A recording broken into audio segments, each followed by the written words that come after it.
have experienced severe symptoms of coronavirus. Survivors who were hospitalized, most of them hooked onto ventilators for several days, terrified by the uncertainty and loneliness of the illness. In this special report, we bring you the faces of the pandemic, from those who have survived this illness to those struggling with the pain of loss. We begin in Klerksdorp in the northwest, one of the hotspots in the country, largely because of the mines in the area.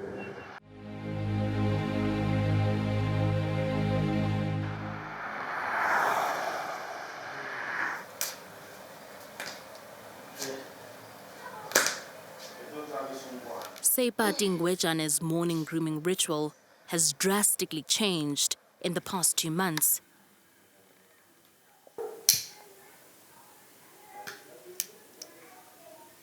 It now begins with lighting a candle at the start of every morning, thanking God for the gift of life. She knows that she's lucky to be alive. The thought of coronavirus never crossed her mind until she became a victim. I never took corona seriously, honestly. I'm one of those people that didn't believe it existed. Because I've never seen a patient, I've never seen a cops say, yeah, corona, you know. Even when they said there's a first case in Klerksdorp, I was like, no, it's impossible. Where does this person come from? But coronavirus is real, as she found out, and its initial symptoms are often shrugged off as a common flu. That was Seipati's first suspicion, but there was something else that she thought was making her ill. So when I got sick, I actually thought it's pregnancy related, because I spoke to a couple of ladies and they were like, maybe the baby is turning.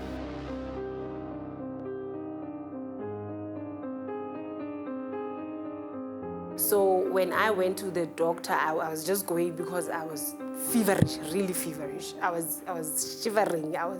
Felt like my bones were breaking. But now the funny part was that the one thing that made me think it's pregnancy related is because the pains would come even to my stomach. The fever set in, and within days, Seipati was in the emergency room of the Sunningdale Hospital, struggling to breathe. I went to the hospital at night, and when I got there, they gave me an injection for the pain and the fever, and they did 2 swabs for the COVID testing.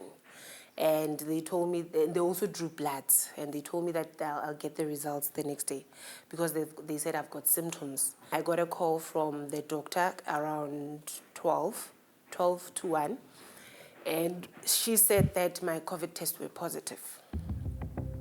That's when all hell broke loose. So after that, they demanded that I come to the hospital immediately. So I packed my bags and I went to the hospital. She was terrified for her unborn child. The first thing that came into my mind was what's going to happen to my pregnancy, because this is the baby that I wanted. And the nice thing is that the very same day I got news that it's a girl. So when I got the news, I was like, it's impossible, but I don't want to panic. I just want to get to the hospital and ask them what's going to happen to my pregnancy, because I wanted to know how will it affect my pregnancy. Admitting a person who was tested positive for coronavirus into a hospital requires caution and vigilance, as Seipati got to experience. You know, I got so fascinated. It looked like a movie, like a horror movie type of thing. Whoever that came to fetch me, they were dressed up in those PPE clothes, like covered everywhere. When you enter inside, you go straight to your ward. You don't go anywhere, you go straight to your ward, where there's a nurse waiting for you inside. What fascinated me is that nothing is allowed to go inside. Even my file is not allowed to go inside. The nurses, they take vitals on a piece of paper and they give it to the nurse outside to go put it in the file. And the paper is thrown in my dustbin. Upon arrival, doctors were concerned about her condition and that of the baby. Then after that, they started doing blood tests. When they did the blood test, I remember the lady that was drawing my blood was already struggling because she said, "I think your blood is starting to clot." So they did the blood test and the results did come back. And when they came back, they did confirm that my blood was starting to clot. Not being able to physically be there for his wife pained Ofenseng Wejane. He was left with the task of explaining to the kids why their mother was in hospital. His priority was to keep them calm. I was really surprised and it took me bad. I took it badly. As an expectant mom, her immune was already compromised. And I was worried about her ability to fight it off and not be that other statistic that no one wishes to become out of this whole experience. So I didn't want to show, to be honest. I didn't want to show any of them how stressed I was. And then, yeah, it was really tough. When I tested with my son, the results didn't come out at the same time. So they released my son's results first, and they came back positive. Fast forward 3-4 hours later, my results came, and I had already, when they called, I came back from testing the 2 young ones. And then mine said I was positive as well. And then I began to worry even more now.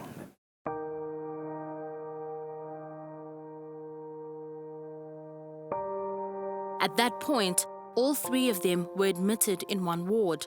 Her husband and her eldest son were less ill, but their experience was no less dramatic.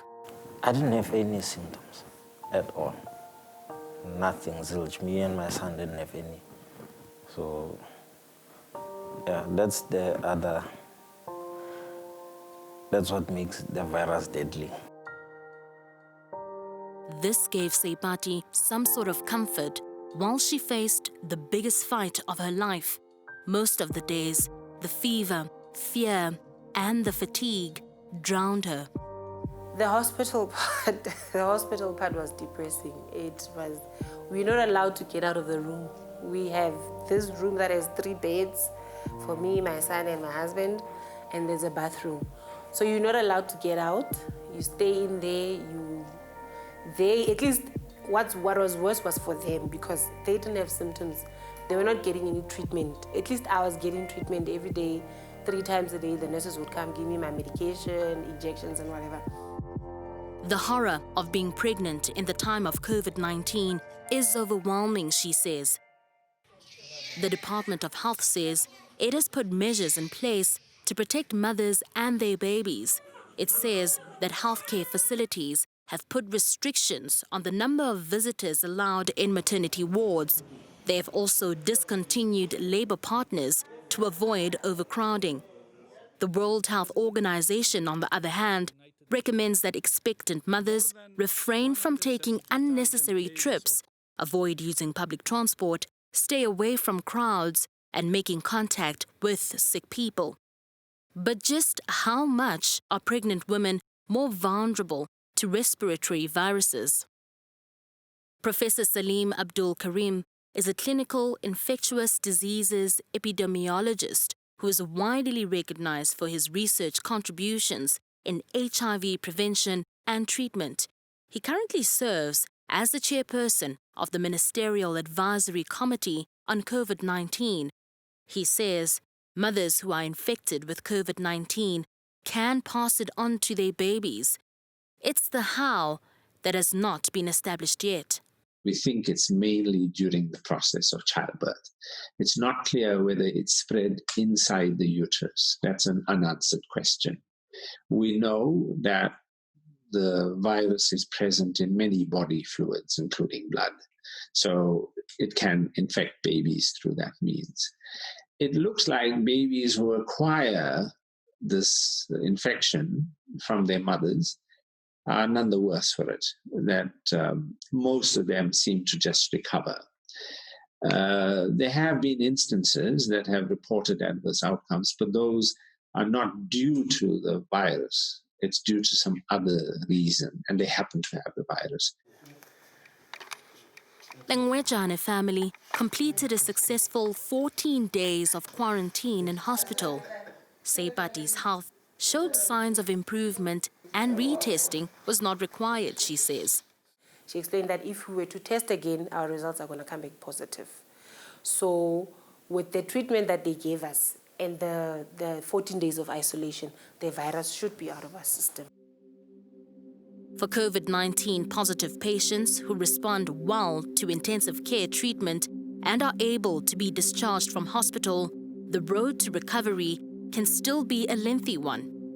It's not something that, it's not like getting a cold or flu. You sort of, once you've had your fever and so on, you're done with it and you move on. No, not with this disease. The effects on the lung take a long time to heal. They will heal, but they just take long and takes time. Because the damage is so extensive, the recovery path to getting your oxygen saturation up to normal levels where you're no longer short of breath, that takes time. And so people have to learn to adjust their lifestyles to, less exertion and so on until they are fully recovered. And it takes weeks, if not months. He says there isn't a universal manual that prescribes how healthcare experts should tackle coronavirus. Doctors keep discovering new ways that it attacks the body. I remember back in 1993, when I chaired our government's National Advisory Group on Immunization, we were preparing for pandemic flu, a respiratory virus that will spread through the nation and wipe out large numbers of people. We were always scared of that. We prepared for that. I can tell you, nothing we did prepared us adequately for this. This coronavirus brought to the fore our scariest notions of what this kind of disease was. It has a 10-fold higher case fatality rate than flu, so many more people are going to die. It impacts on the body in such a different way because it can infect virtually any part of your body. That's what struck us. And we began to understand this was not just a pneumonia. This was something more. Despite this, Seipati believes that she and her family are on the right track. The experience of being confined to a hospital ward gave them a new perspective. It helped them strengthen their relationship, she says. I'm glad it happened because we got to learn what my 14-year-old is thinking, because we'd have little session of chats, what do you want to do when you grow up? And we got to learn his dreams, we got to learn what he doesn't like about us, and we got to tell him what we don't like. And ever since the hospital stay, my son is very free. He's a free-spirited someone, and he was very shy. Seipati is grateful that she was diagnosed early enough and was treated along with her family. For others, the fight against coronavirus is more complex, especially when you find yourself far from home.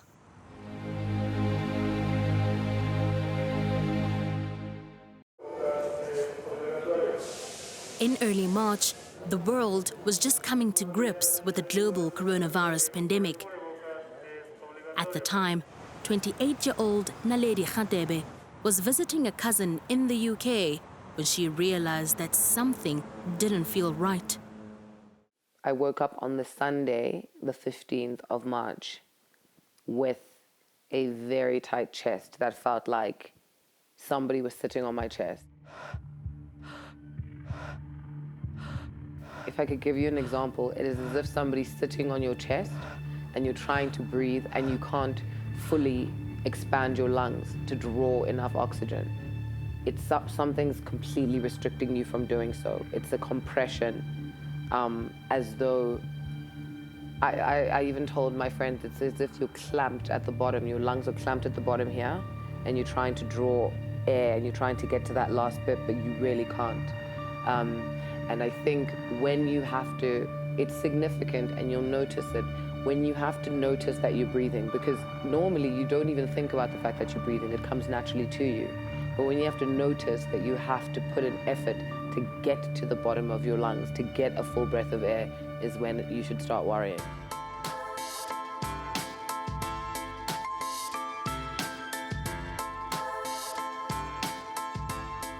Naledi is a model and content creator with a keen interest for food and fashion.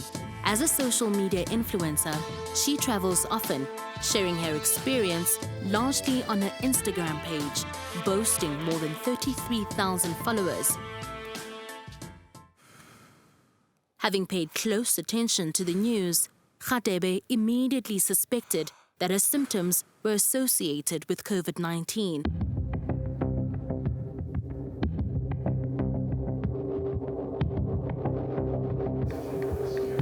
Relying on information she accessed via the internet, Naledi decided to isolate herself in a room.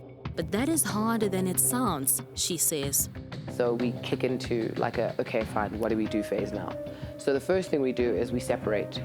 I tell her to go to the other side. Her apartment it's a studio, which is even the worst thing. It's not even like a one bedroom. So we've kind of had to like say, okay, you stand on that end, I'll stand on this end. Let's try to figure out what we can do. Trying to take control of the situation, Naledi and her cousin decided to call the NHS, the UK's National Healthcare Service, but the service was inundated with calls. And the voice just says, if you are sick and you are not sick enough that you need an ambulance, then don't call us. And so there's like this general rhetoric in the UK or London that you're not meant to go to the hospital, which is unusual. Imagine hearing that you're sick and now you can't go see a doctor. You don't know what to do in a situation like that. Stuck far away from family and familiar healthcare services, Naledi says she felt overwhelmed and helpless. That probably was the most significant feeling of just really feeling like I was completely lost in this space. Like I didn't feel safe, I didn't feel comfortable, I didn't know what to do. And in South Africa, if you assume that there'd be some protection from your government because you are a citizen of the country. But when you're in a foreign country and you're sick now and you don't have any travel insurance or health insurance, it becomes a completely different conversation. In a desperate attempt to avoid being stuck in a foreign country, Naledi decided to fly back to South Africa. Finding her way through the airport maze in her condition was nerve-wracking, through which her main concern was not to pose a threat to other passengers.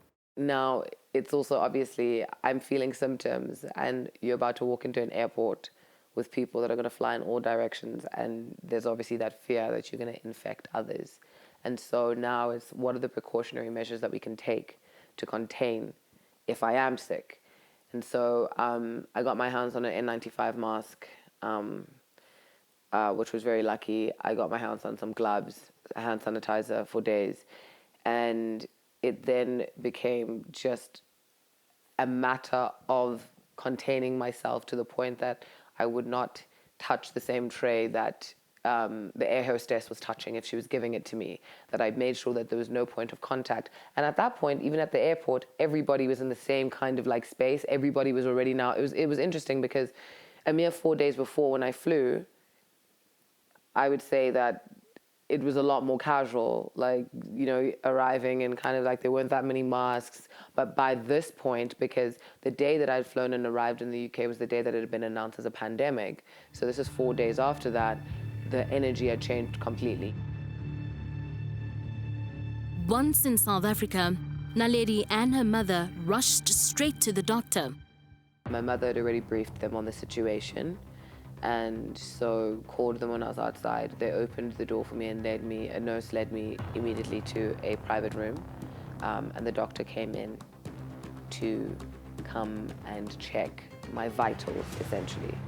And so straight after that, he diagnosed me with late onset asthma, which I found to be obviously just incredible timing, considering that there was a respiratory virus going around. And so I said that to him. I was like, there's a chance, I mean, there's two options here. It's either I've just happened to develop this coincidentally at the exact same time that COVID-19 has begun, or I've actually got the respiratory virus that's going around. So he gave me an asthma pump and anxiety medication, which actually ended up helping later, and then gave me a script, because in order to test for COVID-19, you need a doctor's script, and gave me that to go to the laboratories to go test for COVID-19.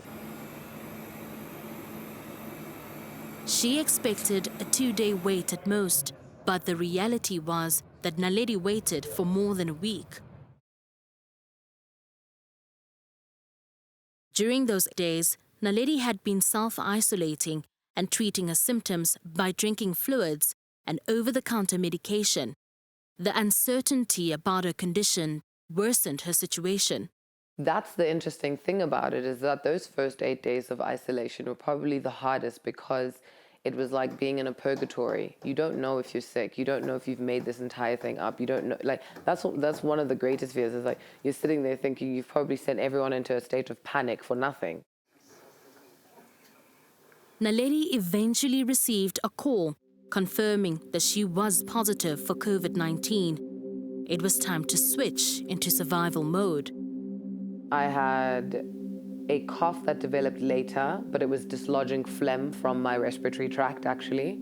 I had occasional loss of taste, but I only really noticed it after the fact.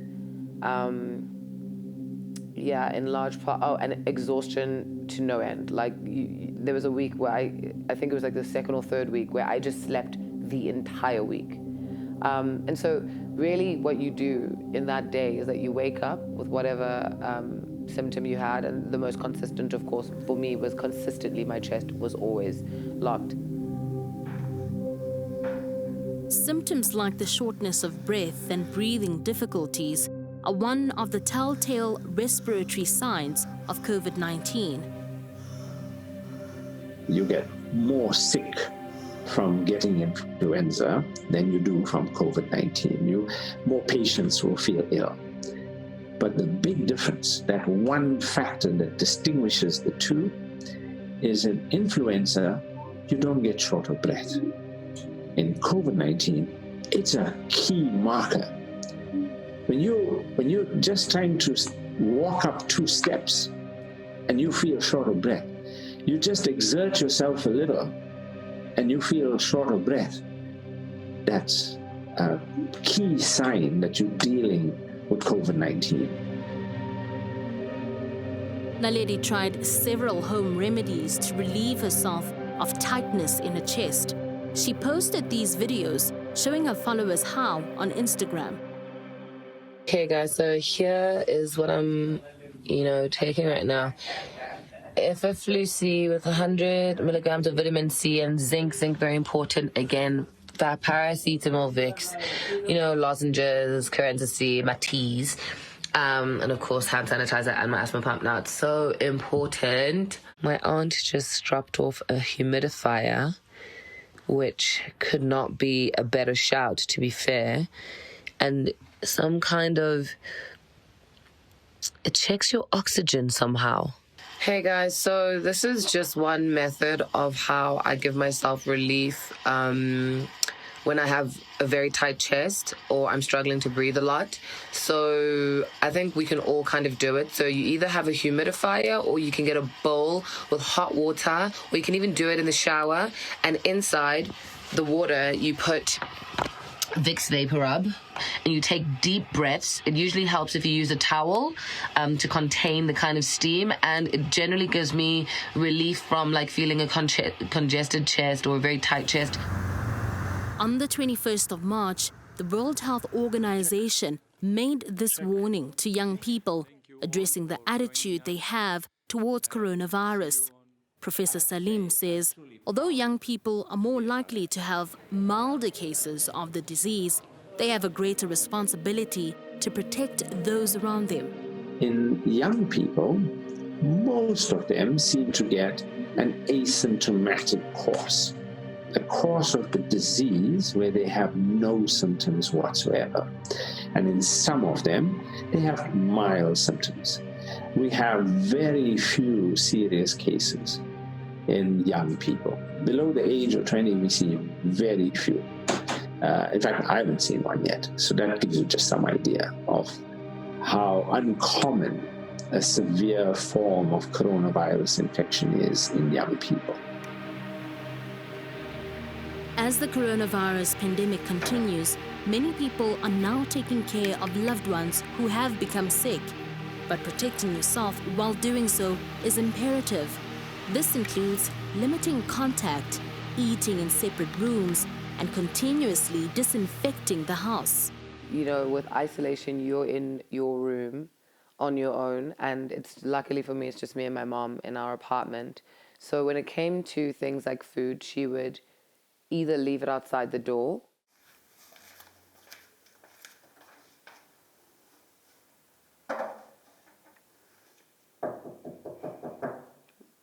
or there would be kind of like a communication, like, I'm finished with the kitchen, shouting through the door, you can go in, I've wiped down everything. And we would have to go through this entire process of having to like sanitize absolutely everything that you use before and after you've used it. The fridge handle, you know, the light switch, these are things that you kind of skip in your head, you don't think are important, but those are the things that you are both going to touch for sure. And so you'd have to be really conscious of the surfaces that you touched, of the surfaces that I touched particularly. If my mom was coming into my room, I also posted on my Instagram, she would wear like a raincoat with like the mask, and like it was very dramatic, the whole uniform that she had on, but it was also very necessary. But in South Africa, social distancing is a privilege few can afford. For most people who have a mild course of this disease, they really just need to ensure that they self-isolate, that they protect the other members of their household, their families, their friends, and especially the elderly. You know, when people are in formal houses, it becomes easier to self-isolate because you have your own space. But when you live in an informal setting with many people, when you don't have your own formal space, becomes an issue. And there are quite serious challenges to implementing self-isolation. And so the state has created many of these facilities to assist those people who aren't in a position to self-isolate. They can go through what is called assisted isolation. Although her symptoms have improved enough to come out of isolation, she struggles to get back to her previous level of activity. So when I was calling to book the appointment, which was about the third week, my doctor said to me, do you know what? The NICD has recommended that you don't test. And that we can just assume that you are negative. And so I said, okay, well, what was the time period that I was meant to be in isolation? He said, you've actually gone past that point. It was a 2-week period that you're meant to be in isolation, and we would assume that you were good, and you've sat at about 3 weeks. But I stayed until about 3.5 weeks because I told him, I said to him, you know, my chest doesn't feel like it's quite done yet. Like, it feels still very tight. I feel like I could still be sick. And he said, no, those are the after effects of the strain on your body. Like you were struggling to breathe, you were challenging your lungs. This is the after effect of that strain. So you're negative, you're not gonna infect anyone, but you just kind of recover, you're in the recovery stage. Naledi is hoping her post on social media helps raise awareness about COVID-19 and for young people in particular to take it seriously.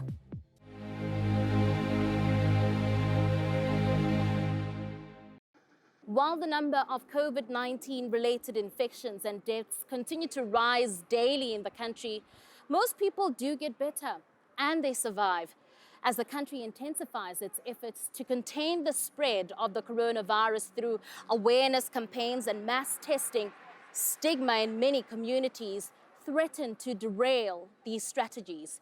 We speak to those who survived coronavirus and now face another battle, the stigma about falling ill and the guilt of infecting others. We meet up with a man who is actively working to debunk myths about coronavirus.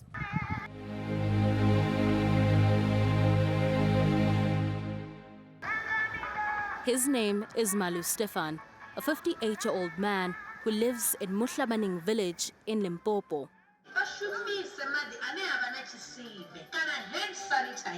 Many people here know him as the king of Kwasa Kwasa. He picked up that nickname during his days as a musician in the early 90s. His flamboyant personality, love for music and his people remains. Coronavirus has already invaded Limpopo, threatening to affect residents who live in far-flung and remote villages like Muhlabaneng. Extensive COVID-19 prevention efforts are needed here, but rural areas like this often don't have adequate healthcare provision and water supply.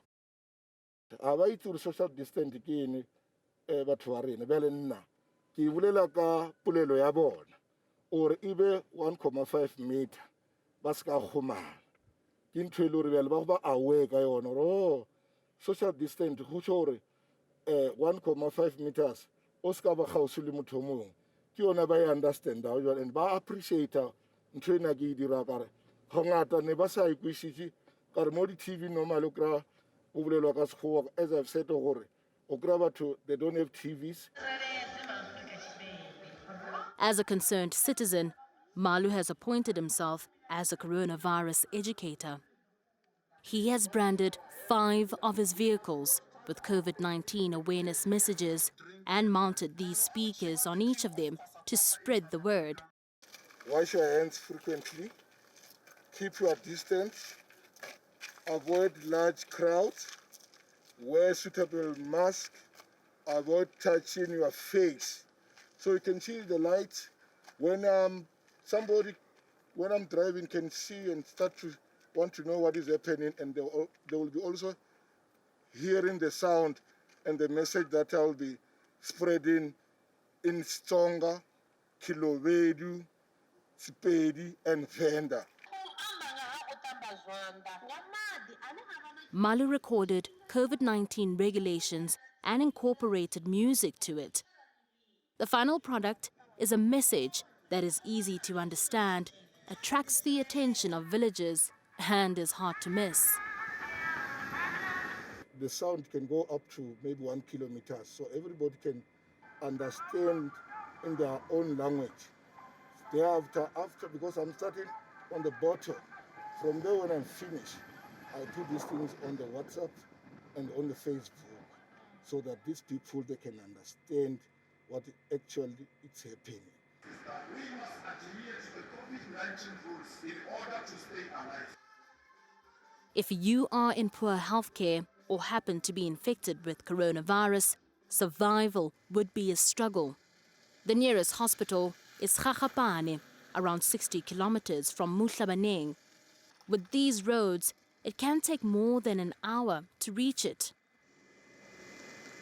Malu knows this all too well and has invested the time and the money to ensure it doesn't get to that. To him, saving lives is his #1 priority. It's a lot of money already for these 5 cars. It costs already 200,000, more than 200,000. Branding is too expensive. The sound you can check yourself also is too expensive. When you move around, sometimes get bent. I must also go and fix. It's a problem. But money for me and life, I prefer life. And then full tank almost 5 on that. I spend almost 5,000 every day. Awareness campaigns like these, although self-funded, are important in combating stigma around coronavirus. As the number of coronavirus cases grow in the country, so do the myths and stereotypes.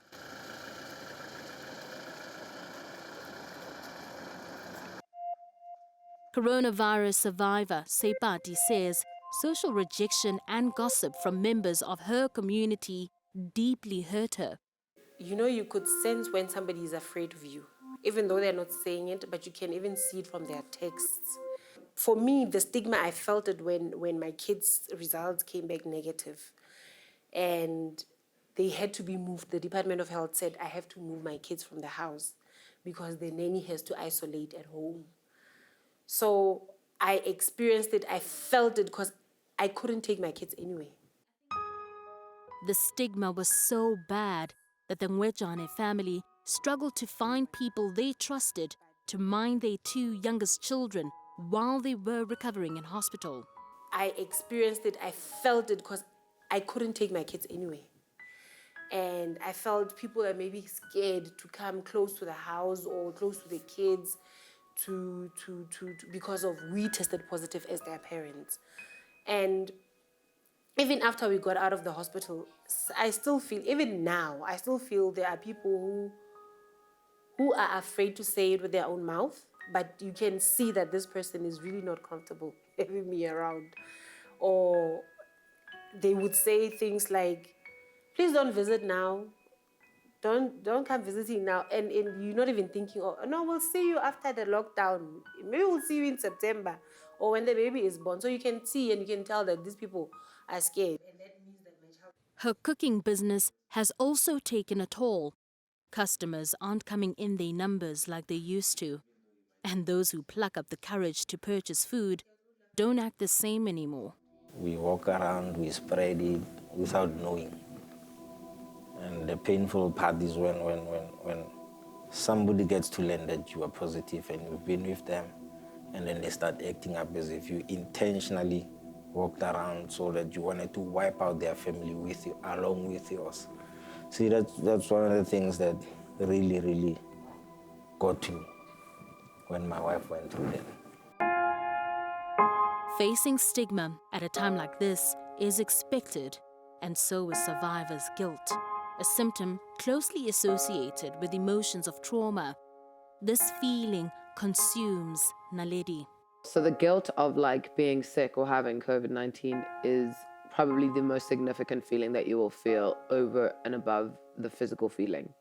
Because, you know, you don't intentionally ever plan to hurt people, but it doesn't mean that you don't. I think intention is one thing, but if you have, then you have.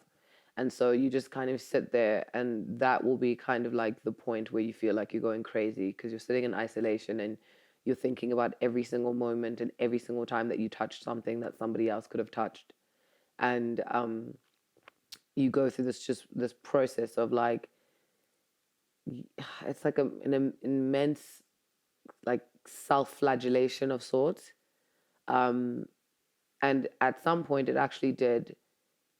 I kind of spiraled and I got a little bit worse because I was overthinking it so much, and I'd kind of like absorbed the guilt about the whole situation.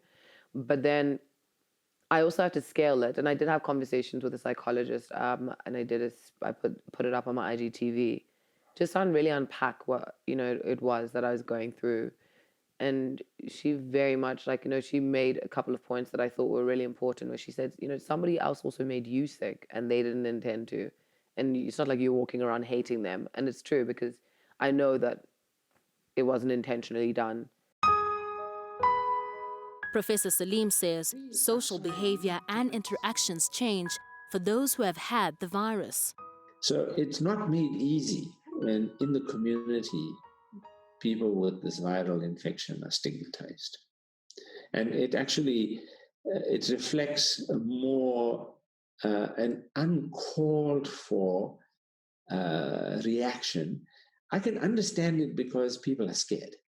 And when they're scared of something that's not known, they want to keep it at bay, and they'll do things that they would not normally do. So they don't mean ill by it.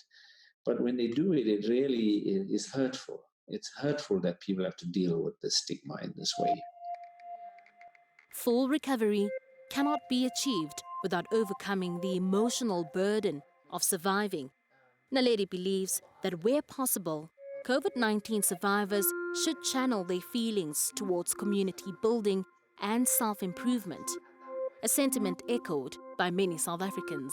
Ke encourage batho kaofela hore a re be ntho e one. Ebile what I can say ke hore this COVID-19, I think is a sign ya re tshwanetse re utlwane batho ba South Africa kaofela. Re tshwarelane diphoso because ntho ena ha e kgethe. As I've said, ha e batle go tseba hore o wela ka kae or a wele ka gae e re bola kaofela. Ha ke robale, our president ha robale, Zweli Mkhize ha robale, the premier ha di robale, the MEC ha di robale ka this thing. Le nna ha ke robale, but nna ke no ba hore ke tshwenya kore masheleni, that's a problem. I don't have money now, but I'll keep on until a Messiah comes to assist me. I have seen this the world over, that nations that stand together and where each person thinks about everyone else in the spirit of Ubuntu, which we know so well in our country, that if we become selfish, this virus is going to decimate us. But if we stand together, if we think of every other person, our family, our friends, our neighbors, our community, and our nation, I believe we will conquer this virus. If not in the literal sense, but in the spiritual sense.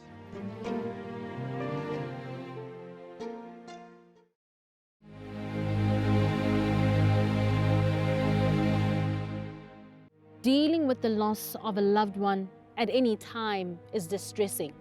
Well, losing someone to COVID-19 will bring about additional challenges. Rather than a traditional funeral, many families are unable to say a proper goodbye. They're faced with a small graveside service with only a very small group of mourners. We speak to families who are battling to deal with bereavement and grief.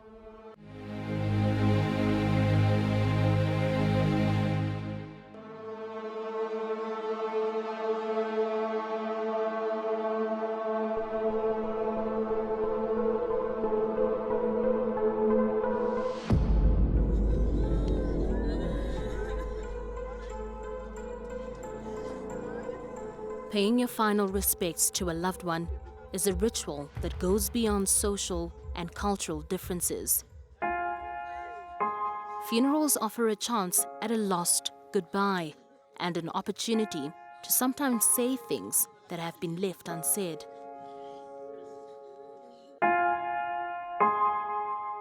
The coronavirus pandemic has changed all of that. Strict social distancing measures are compelling people to find new ways to grieve. As 28-year-old Ntombi Khwadi found out when her father passed away.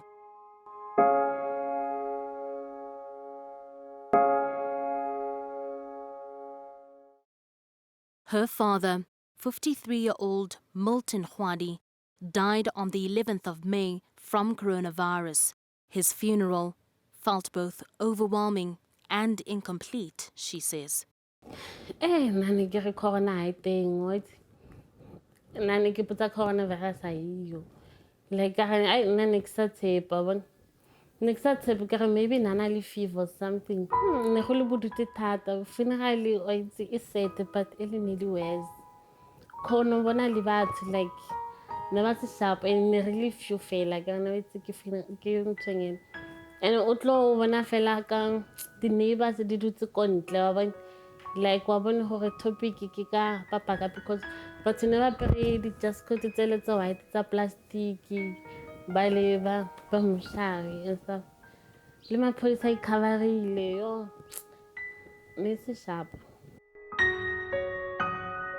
Ntombi cannot believe her father is gone. She was looking forward to their month-end meeting where he would usually come bearing gifts and money. Instead, she received a call from her uncle informing her that her father was admitted to hospital after collapsing at work. She rushed to the hospital, hoping to hold his hand through it all, but she wasn't allowed into the ward. Phela at least ke money ko sepetlele wa. So gore maybe at least ba gala gore re mo bona le gatlile a le mo boxong ba ganne. Gona le corona e botlhokotle. So sometimes ke mo picture khale go at least ne tla thola tlojo go ya ka nnete ke papa. Sometimes ke re maybe ga siana ke dial number ya high vela ha isa kena. You sometimes call him? Ke re ka check maybe ta ya gabe. Ha isa tseng.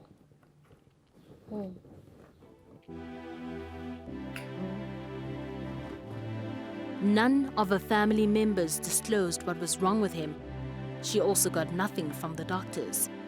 Unsuspecting, she returned home, hoping her father would pull through, only to receive another phone call the next day, informing her of his death. What worsened the pain was finding out about her father's funeral from a cousin. Ka Monday, ka di 11th of May, ke thotse call ba ga papa o tlhokofetse ne. Ne le ka Monday, yeah. How did that feel? I maybe ba joke or something. Next tape, I could say, because one phone is ne le pakela ma ne le motshare ne le for motshare guy. Like next I feel when maybe ba rapa phaka go tlhokofetse. Then ka Tuesday ke tsala I got a message ba ga ba moloka ka Tuesday ka 12 ka 5 late.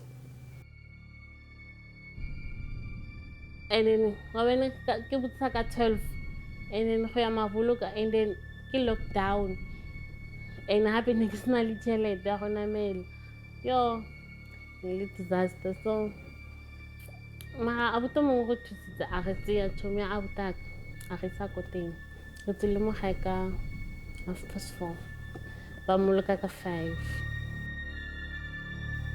ka go fitla re thotse se batso ba ya ko mabitleng. Then ke thola le box ya hae ba ga boniwa ke re nana le corona and then o bone ke motho o one fela ha monna wa ga khadi wa ka ke na mo boning a re le ge na mo bona ne ba mo coverile ka plastic go fela ba a khona identify gore ke yena. Then le box ya hae ne ba re bile ka plastic wa bona. Tsena ka maboloka a ke re nna ne ke kwatile ke re batho ngwa le tla nkebe ke sa botsa gore ntatwa ko le molkane ke go nkebe le sa botsa gore ka je ka bona go maybe ne le sa batla gore tle funeraleng or something. Se ba re it's not gore yalo ne ba le busy like ke dilo tsa fast ka re patrona le phone call ke re ba re le bana ba tsebile phakela gore ba mo boloka today. Ka re nkebe le phone etse tena ba mpotsa gore khona ba tla re nana le coronavirus. That's why lady moshagane le samadli. That's why nile dilo tsa ka pele. Milton Khwadi was reportedly the first victim of COVID-19 in the Northwest Province. His funeral was widely covered by local media. It quickly attracted the attention of community members. Most of it was negative and hurtful, she says. I care about too. But le banga di picture and stuff. Then ba tlhagisa le picture ha ka bona ke box ya papa ka ena ba kwala gore o infectile di doctor tse thuta ne di mo thusa ko Rustenburg. Go senya re tsoga ke bula fela ngwana ko gae a bula WhatsApp setse di le mo Facebook like di mo WhatsApp ba kotse di first coronavirus ba ko maboloka and comment tsa batho ne di le bad.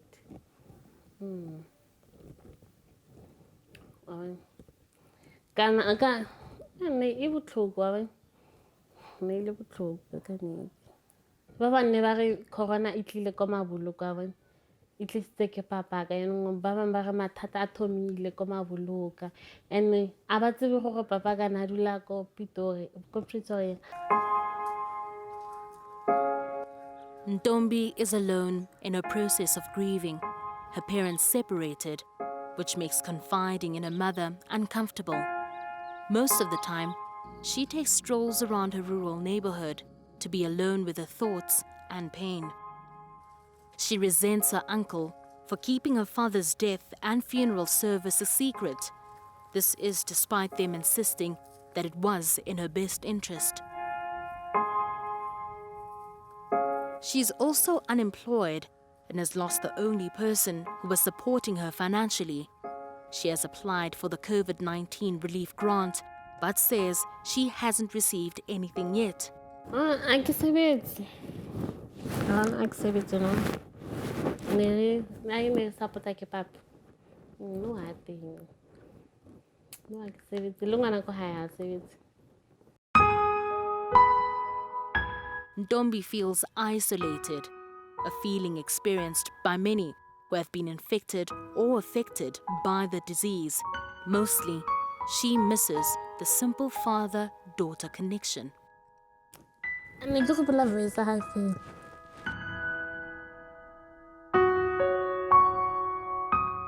Ne ke gopola voice ha han pizza.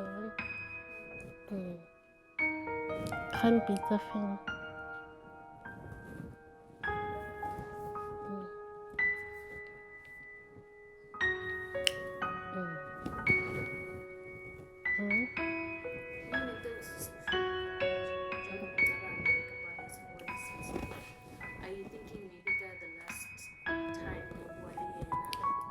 Because I hope I lose this, I don't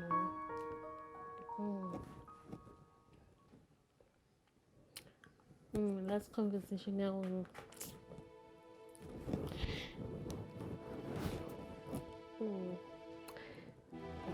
Give some give a kick up any day and maybe. But not going to maybe give it to little corner my high. Maybe the lot and I overcharge the ton. Maybe well, give it to little corner my high. That's how much we're doing in the room.